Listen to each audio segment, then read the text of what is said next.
दत्तात्रेय की 24 गुरु में दत्तात्रेय भगवान ने पिंगला नाम के एक वेश्या को अपने गुरु माना था। उन्होंने राजा यदु के बताया, हे राजन, प्राचीन काल की बात है। विदेह नगरी मिथिला में एक वेश्या रहती थी। उसका नाम था पिंगला। मैंने उससे जो कुछ शिक्षा ग्रहण की वो मैं तुम्हें सुनाता हूँ। सावधान होकर सुनो। वो स्वच्छचारिणी तो थी ही है, रूपवती भी थी। एक दिन रात्रि के समय किसी पुरुष को अपने रमण स्थान में लाने के लिए खूब बन ठन कर उत्तम वस्त्राभूषण से सजकर बहुत देर तक अपने घर के बाहरी दरवाजे पर खड़ी रही। नररत्न उसे पुरुष को नहीं, धन की कामना थी और उसके मन में ये कामना इतनी दृढ़ हो गई थी कि किसी भी पुरुष को उधर से आते जाते देखकर यही सोचती थी कि कोई धनी है और कोई मुझे धन देकर उपभोग करने के लिए ही आ रहा है। जब आने जाने वाले आगे बढ़ जाते हैं तब फिर वो संकेत जीवनी वेश्या यही सोचती कि अवश्य ही अब की बार कोई ऐसा धनी मेरे पास आएगा जो मुझे बहुत सा धन देगा। उसकी चित्त की ये दुराशा बढ़ती ही जाती थी। वो दरवाजे पर बहुत देर तक खड़ी रहती थी। उसकी नींद भी जाती रही है। वो कभी बाहर आती है, कभी भीतर जाती है। इसी प्रकार आधी रात हो गई। हे राजन, सचमुच आशा और सुभी धन की बहुत बुरी है। धन की जोहते जोहते उसका मुंह सूख गया है, चित्त व्याकुल हो गया है। अब उसे इस वृत्ति से बड़ा वैराग्य हुआ है। उसमें दुख बुद्धि हो गई है। इसमें संदेह नहीं कि इस वैराग्य का कारण चिंता ही था, परंतु ऐसा वैराग्य भी है तो सुख का ही हेतु है। जब पिंगला के चित्त में इस प्रकार के वैराग्य की भावना जागृत हुई तब उसने एक गीत गाया। वो मैं तुम्हें सुनाता हूँ। हे राजन, मनुष्य आशा की फांसी पर लटकता रहता है। उसको तलवार की तरह काटने वाली यदि कोई वस्तु है वो तो केवल वैराग्य ही है। प्रिय राजन, जिसे वैराग्य नहीं हुआ है, जो इन बखड़े में उबा नहीं है, वो शरीर और उसके बंधन से उसी प्रकार के मुक्त नहीं होना चाहता है जैसे अज्ञानी पुरुष ममता छोड़ने की इच्छा भी नहीं करता है। पिंगला ने ये गीत गाया था। हाय, मैंने इंद्रियों के अधीन हो गई हैं। भला मेरे मोह का विस्तार तो देखो। मैंने इन दुष्ट पुरुष से, जिनका कोई अस्तित्व नहीं है, विषय सुख की लालसा करते हैं। कितने ही दुख की बात है। मैं सचमुच मूर्ख हूँ।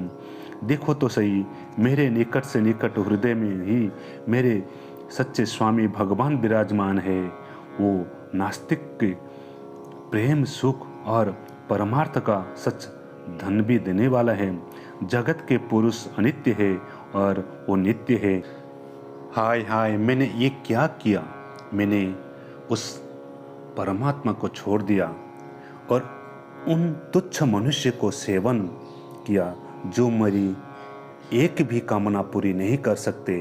उल्टे दुख, भय आदि व्याधि, शोक और मोह ही देते हैं। ये मेरी मूर्खता ही हद है कि मैं उनका सेवन करती हूँ। बड़ी खेद की बात है कि मैंने अत्यंत निंदनीय आजीविका वेश्यावृत्ति का आश्रय लिया और व्यर्थ में मैंने अपने शरीर और मन को क्लेश दिया, पीड़ा पहुंचाई। मेरा ये शरीर बिक गया है। लंपट, लोभी और निंदनीय मनुष्य ने इसे खरीद लिया है और मैं इतनी ही मूर्ख हूँ कि इस शरीर से धन और रति सुख चाहती है। मुझे धिक्कार है। ये शरीर एक घर है। इसमें हड्डियों के टेढ़े तिरछे बांस और खंभे लगे हुए हैं। चाम, रोए और नाखून से ये छा गया है। इसमें 9 दरवाजा है जिनमें मल निकलते ही रहते हैं। इसमें संचित संपत्ति के नाम पर केवल मल और मूत्र ही है। मेरे अतिरिक्त ऐसी कौन स्त्री है जो इस स्थूल शरीर को ही अपना प्रिय समझकर सेवन करेगी, ये तो ही विधियों की जीवन मुक्तों की नगरी है, परंतु इसमें मैं ही सबसे मूर्ख और दुष्ट हूँ, क्योंकि अकेली में ही ये तो आत्मदानी अविनाशी परम प्रियतम परमात्मा को छोड़कर दूसरे पुरुष की अभिलाषा करती हूँ। मेरे हृदय में विराजमान प्रभु समस्त प्राणियों की हितोषी है, सुहृद है, प्रियतम है, स्वामी है और आत्मा है। अब मैंने अपने आपने को देकर इन्हें खरीद लूँगी और इनके साथ वैसे ही विहार करूँगी जैसे लक्ष्मी जी करती हैं। मेरे मूर्ख चित्त, तू बतला तो सही, जगत के विषय भोगने और उनके देने वाले पुरुष ने तूने कितना सुख दिया है, और वो स्वयं ही पैदा होते हैं, भी मर जाते हैं। मैं केवल अपनी ही बात नहीं कहती, केवल मनुष्य की भी नहीं, क्योंकि देवताओं ने भी भोग के द्वारा अपनी पत्नियों को संतुष्ट किया है। वो बेचारे तो स्वयं ही काल के गाल में पड़े रहते हैं। अवश्य ही मेरे किसी शुभ कर्म से विष्णु भगवान मुझ पर प्रसन्न है, तभी तो दूर आशा से मुझे इस प्रकार वैराग्य हुआ है। अवश्य ही मेरा ये वैराग्य सुख देने वाला होगा। यदि मैं मंदभागिनी होती तो मुझ पर ऐसा दुख ही न उठाने पड़ते। जिनसे वैराग्य होता है, मनुष्य वैराग्य के द्वारा ही घर आदि के सब बंधन को काटकर शांति लाभ करता है। अब मैं भगवान के उपकार आदरपूर्वक ही शीश झुकाकर स्वीकार करती हूँ और विषय भोग की दुराशा छोड़कर उन्हें जगदीश्वर की शरण ग्रहण करती हूँ। अब मुझे प्रारब्ध के अनुसार जो कुछ मिल जाएगा उसी से निर्वाह कर लूँगी। बड़े संतोष तथा श्रद्धा के साथ रहूँगी। मैं अभी किसी दूसरे पुरुष की ओर न ताक कर अपने हृदयेश्वर आत्मस्वरूप प्रभु के साथ ही विहार करूँगी। ये जीव संसार के कुएं में गिरा हुआ है, विषय ने इसे अंधा बना दिया है, काल रूप अजगर ने इसे अपने मुंह से दबा रखा है। अब भगवान को छोड़कर इसकी रक्षा करने में दूसरा कौन समर्थ है। जिस समय जीव समस्त विषय में विरक्त हो जाता है, उस समय वो स्वयं ही अपने रक्षा कर लेता है।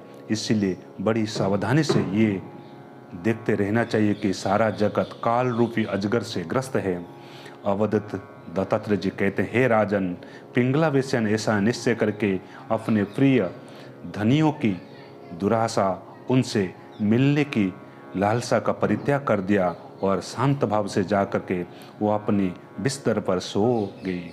सचमुच आशा ही सबसे बड़ा दुख और निराशा ही सबसे बड़ा सुख है। आशा ही परम दुखम नैराश्यं परम सुखम, क्योंकि पिंगला वेश्या ने जब पुरुष की आशा त्याग दी तभी वह सुख से सो सके।